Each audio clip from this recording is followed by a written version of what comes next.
ان کو کہو کہ وہ مسلمانوں کو یہاں سے نکال دیں اپنے ملک سے۔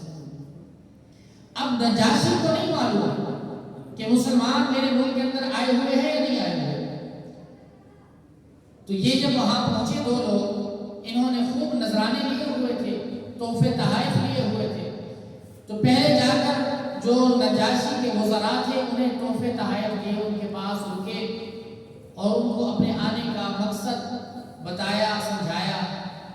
تو وہ لوگ کہنے لگے جو نجاشی کے وزراء تھے کہ یہ کوئی مشکل بات نہیں ہے، آپ جیسے ہی بادشاہ کی مجلس میں آئیں گے، پہلی فرصت میں، پہلی مجلس میں ہم آپ کا فیصلہ کرا دیں گے اور مسلمانوں کو یہاں سے نکال دیں گے۔ یہ بڑے خوش ہوئے۔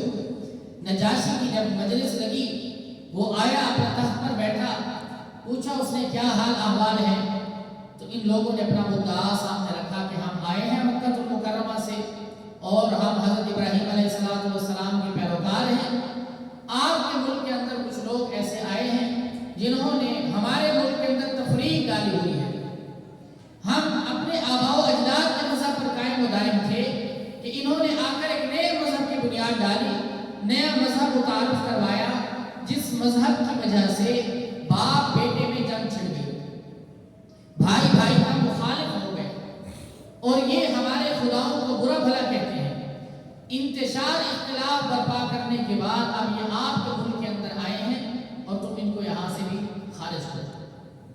تو نجاشی نے کہا کہ ان لوگوں کو بلا کر لاؤ، فوج بھیجی اپنی، وہ گئے، انہوں نے جا کر ان مہاجر صحابہ کو بلایا، مردوں کی تعداد تھی 11 اور مستورات کی تعداد تھی 5۔ یہ وہاں جب پہنچے تو مردوں نے اپنا متکلم طے کیا کہ ہماری طرف سے جو بات کرے گا وہ حضرت جعفر رضی اللہ تعالیٰ عنہ ہوں گے، جعفر طیار، جو حضور صلی اللہ علیہ وآلہ وسلم کے جدہ بھائی ہیں، حضرت علی کے سگے بھائی ہیں اور ابو طالب کے بیٹے ہیں۔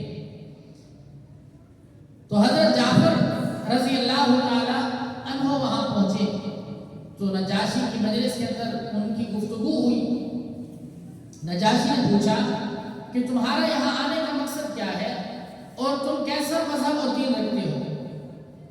تو حضرت جعفر نے خطبہ مسنون کہا جس میں اللہ تعالیٰ کی ہم تعریف بیان کی، آپ صلی اللہ علیہ وآلہ وسلم کی شہادت دی، ان پر ایمان لانے کے متعلق، اور پھر ان سے کہا نجاشی سے کہ ہم لوگ ان پڑھ تھے، جاہلیت کا زمانہ تھا، کوئی ہمیں جائز ناجائز حلال حرام کی تمیز نہیں تھی، ہمارے پاس ہم پر اللہ نے کرم کیا کہ ہمارے پاس اللہ کے رسول آئے، انہوں نے آ کر ہمیں اللہ کا تعارف کروایا اور دنیا میں آنے کا مقصد سمجھایا اور ہمیں ایک دوسرے کے حقوق بتائے۔ ہم اپنی عورتوں پر ظلم کرتے تھے، انہوں نے ہمیں عورتوں کے حقوق بتائے۔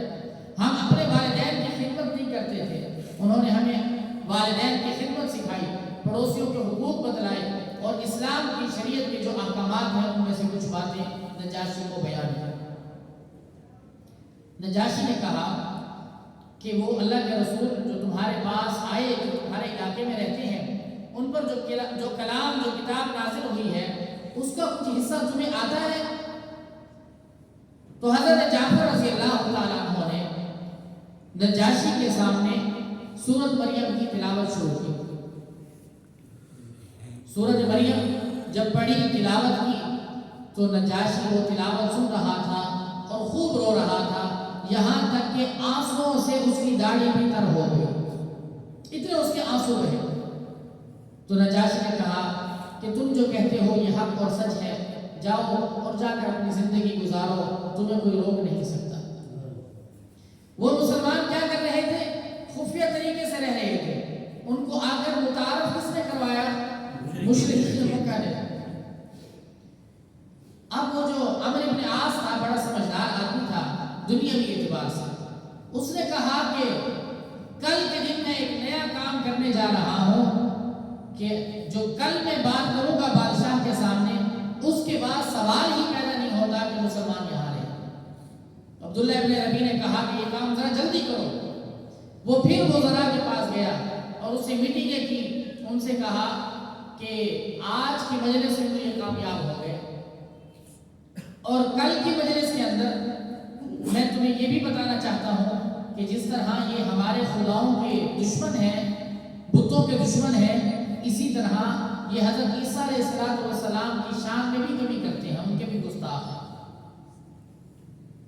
سمجھ میں آئے کہ نہیں؟ یہ نبیوں کو بھی نہیں مانتے اور ولیوں کو بھی نہیں مانتے، یہ گستاخ ہیں۔ نبیوں کے بھی گستاخ ہیں اور ولیوں کے بھی گستاخ ہیں۔ ولی ان کے بت تھے اور نبی حضرت عیسیٰ علیہ السلام کے بھی کیا ہیں؟ ہاں، گستاخ ہیں۔ تو اگلے دن اس نے پھر سب کو جمع کرایا۔ اب صحابہ حیران کہ آج ہی کیا کہتا ہے؟ انہوں نے کہا کہ اللہ پر توکل کرو، جاؤ دیکھتے ہیں کیا بات ہوتی ہے۔ جب وہاں پہنچے تو نجاشی نے کہا کہ حضرت عیسیٰ علیہ السلام کے بارے میں تمہارا کیا خیال